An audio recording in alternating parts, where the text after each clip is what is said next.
Queens, welcome back to Elevating Africans. All right, this week we have come with one of the most amazing, photographers, videographers, editor, and a producer, as well as a youth worker, to inspire you guys. And hopefully we have a lot of takeaways from this. So we've got Eldin Deng on our show this week. Hopefully you all enjoy. Please help me welcome Eldin. Welcome, man. Thank you so much. Thanks so much. Thanks for having me, and thanks for creating this platform. We need it. Well, we're really happy to have you here. Thanks. Yeah. Who is Izzy? What do you do? What's your background? When did you come to Australia? Thank you for having me in this platform. We really do need it, and I'm hoping that my story will kind of like inspire people's mind to pursue their dreams, or even like redirect their minds into pursuing the dream that I'm on at the moment, which is filmmaking. So firstly, my name is Eldin Deng. I'm from Southern Sudan, from a small little town, people call it city, called Awil. And basically, I grew up in Khartoum, and when I was 7 years old, due to complication and civil war, we had to go to Egypt, seeking for refuge there. But there was a great opportunity through UN for people to come to the Western world, but we didn't get that chance at all. And 2 years later, mom was frustrated and lost, and not knowing where to take us, just for her to have like a better life. And my uncle, who came here before us as a refugee through UN, he's lucky enough to understand how the system works here very quickly, to be able to help us to come through a humanitarian visa. And we came here in 2004. I was 14, turning 15 years old.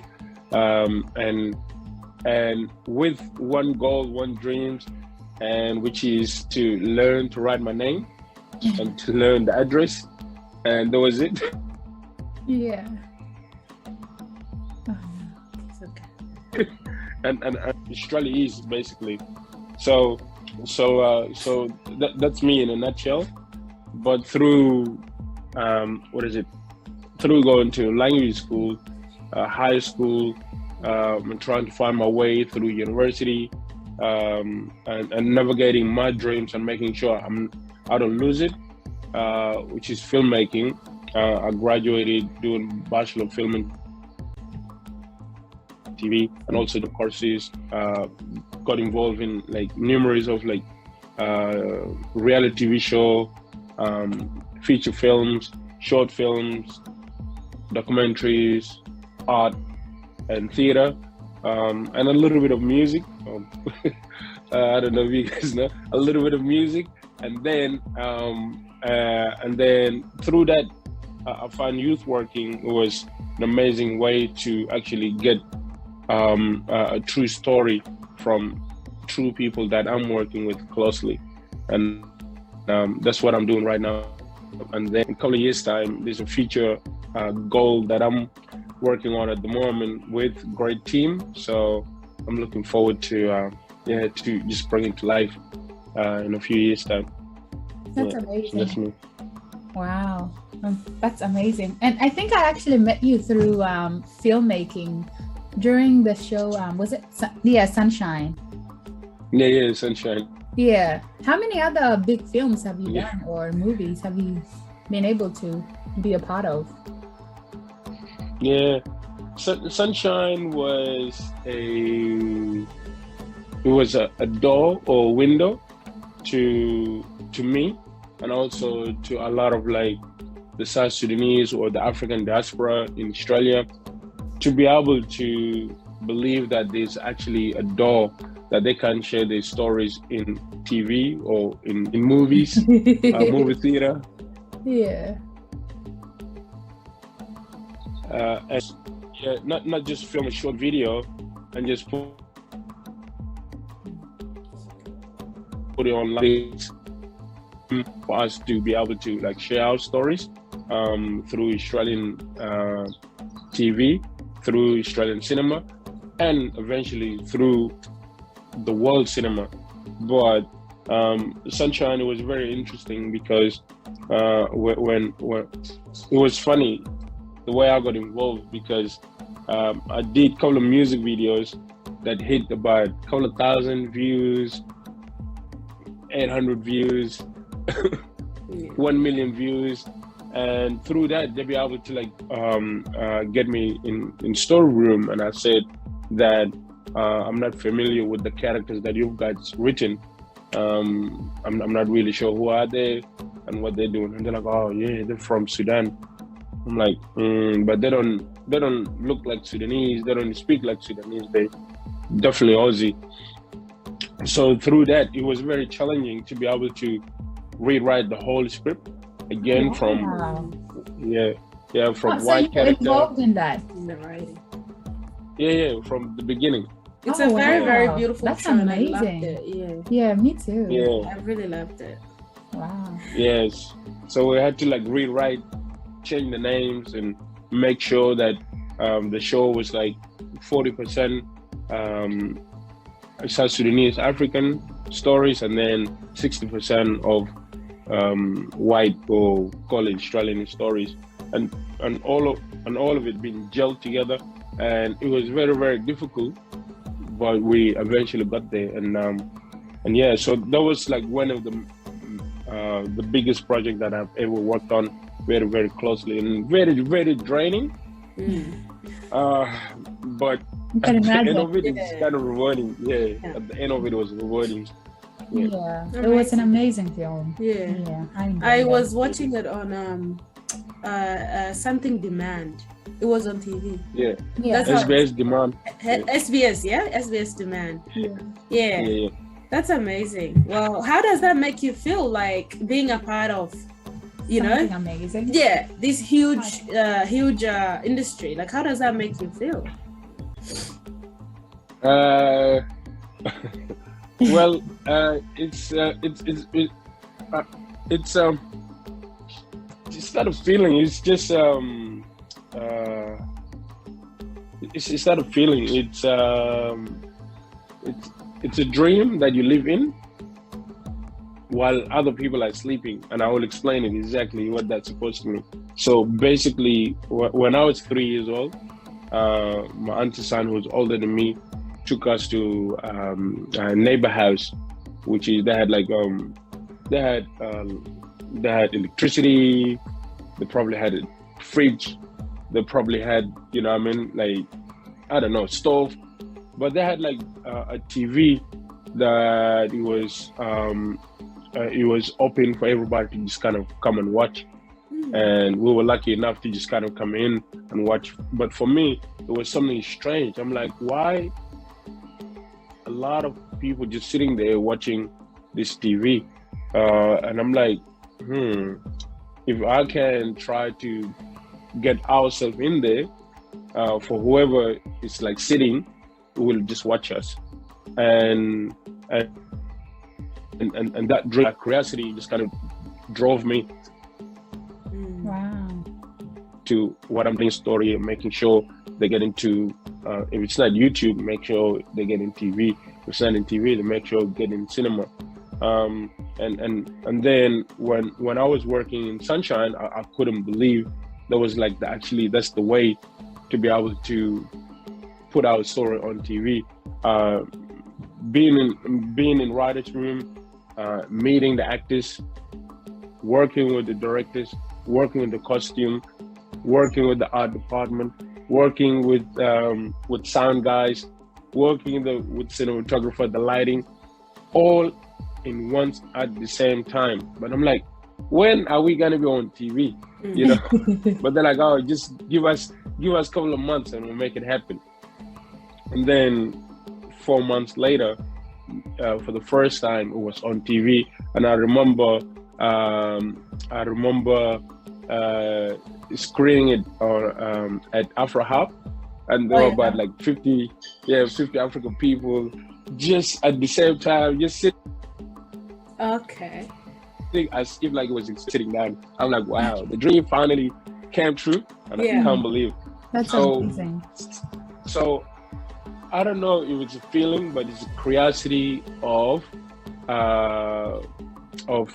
finding something. Finding something and questioning, and make sure you find the answer by the end of it. So to me, it was how people get inside the TV. And then 20-something years later on to like, oh wow, I'll actually find the answer. But will I stop here or I just keep going? So for me, I find the answer, and I'm taking the coaching steps professionally, making sure the characters are written properly, our voices, the way we look, the way we dress, the way we behave, for people to actually recognize who we are as human, not robberies, not thugs, not people who are violent, or an angry black woman just screaming on TV. No, we just want to switch that. We want to bring our humanity forward through the screen. So that's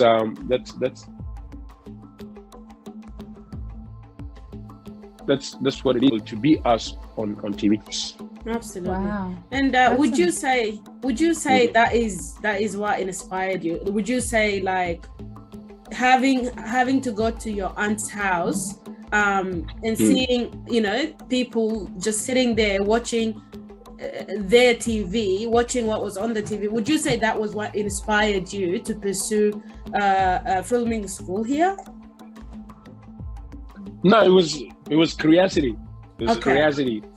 Yeah, it was curiosity of someone standing on TV and saying, "Hey, my name is blah blah blah," and then you on this side, you're just watching while they're interacting with one another. And I'm like, okay, I think we've got more stories to tell. The stories before we even born.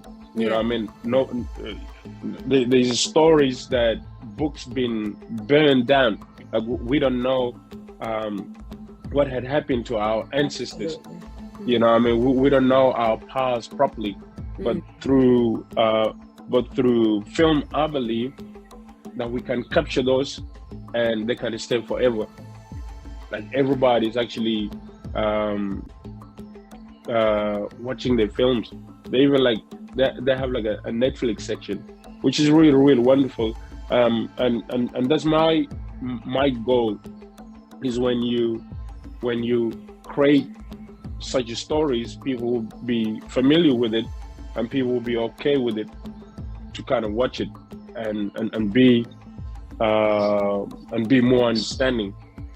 Because at the moment over here, I'm not really sure whether we are fully refugees or half refugees, or we try to fit in, or do we have a voice, or what's going on? You know what I mean? We've got a lot of problems in the schools.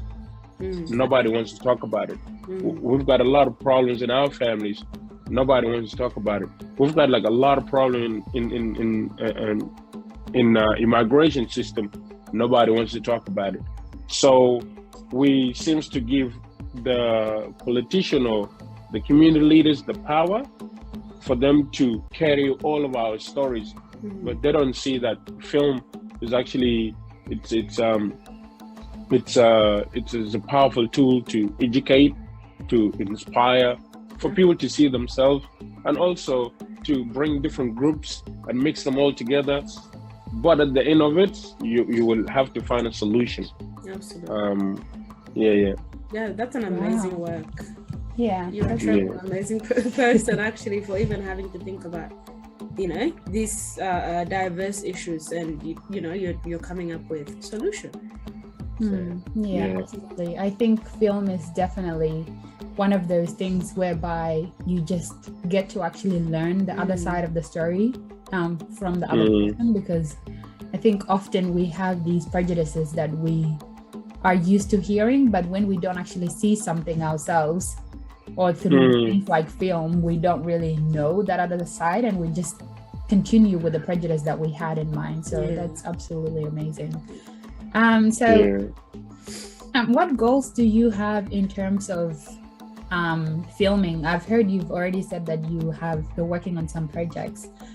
So are you going more into this to filming? Like, is that what you're focusing more on, or do you have other projects in hand as well? At the moment, what I'm focusing on is to write. It's to write our stories, it's to write our characters, it's to write our voices, to write our culture, our music, everything that makes us who we are as African diaspora, and I put myself as South Sudanese. I want to be able to showcase that part of it, but it's not easy to just you want to write South African, Zulu music. You can't do that. So by research and learning and meet other people to be actually part of it, that's what I'm doing at the moment. So I'm not sure if I'm allowed to say this, but with one of the major TV network in Australia, we're working on something major that involves people from the continent. There's like the South African, there's like Comoros Island, there's Ethiopian, me as South Sudanese, and then another person from Ghana who grew up in UK, and together last week we've been in one room. You know what I mean? The first 2 days we're just like, oh, we don't understand each other, and then 3 days later, and then 3 days later we're like, and who are we telling the stories to? And then we focus on ourselves. We're like, Black people in general, but they have to have like a voice of whiteness in there. And then we're like, damn, finally we got in here.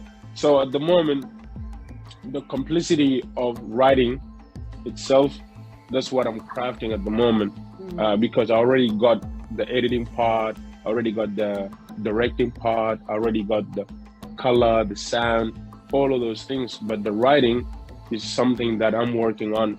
And mind you, I came to Australia without no English whatsoever. So now it's 10 times harder to be able to actually get something right. I need to be careful not to like mix culture, you know what I mean? For instance, I know these people in Ethiopia, they live in a place called Gambela. They look like us. Absolutely. You know what I mean? Their culture is completely different, but they look like us. So I'm not gonna write about people in Gambela at all because they look like us. I have to respect their culture, their custom, and I have to like get involved, maybe travel there and speak to the community, and then I'll be able to have the right to actually write, and have the power to speak on their behalf.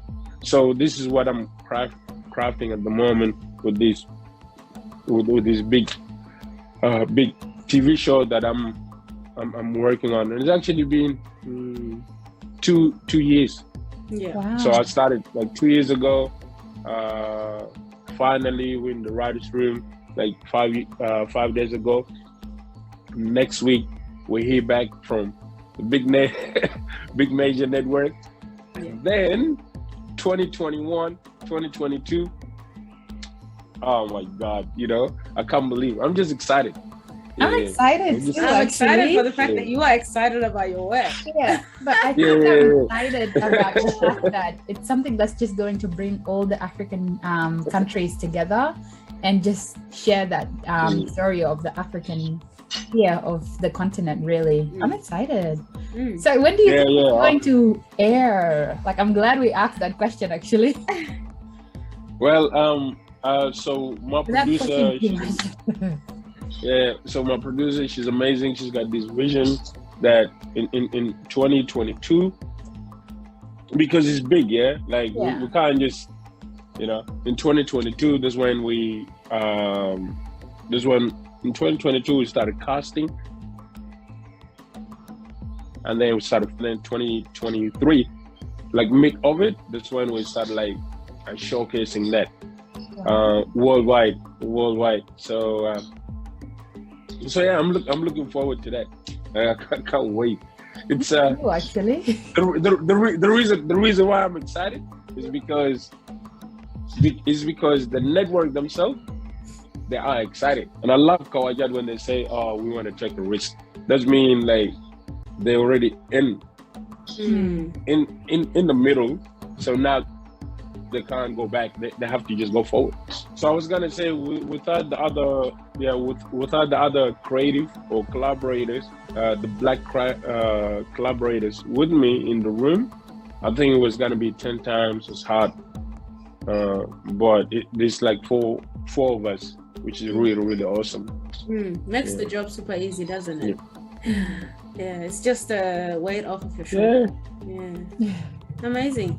So, like, considering how young you are and, you know, the things you have been able to accomplish, which is obviously working with like multiple medias, media networks and things like that, you know, and in addition to that, you do have something that you have started, something that's small. Tell us a little bit about that. I'm not gonna say anything because I heard about it, so I want you to tell us. You know. Yeah, I don't know what it is because I always have like something small on the side. Yeah. So I have like a small documentary that I'm working on. I've got like a small business that I'm working on. I've got small little events that from the film that I directed actually this year. Okay. Yeah, it's called Black Gold. I think it was screened online because everybody was locked down. So I'm doing like a little event just to thank everybody who was involved in it. So yeah, so there's small little ones. I'm not sure. So when is it going to be aired on multiple media platforms, or what's going to happen? I know it's already been, but are you thinking of doing something big again? Because now that we're out of COVID and everyone is out of COVID, do you have any plans on on whether you're going to air it in a huge screen or like in a like a park, or like set up a projector for an evening where people can actually come and view it, like as a whole public? Yeah, well, ideally I wanted to like have like a big outdoor cinema down at Flemington Towers because that's where we filmed it. Okay. And the story belonged there, so I wanted to like kind of screen it to everybody there. But what happened is like construction is happening, so I don't think we will do it there.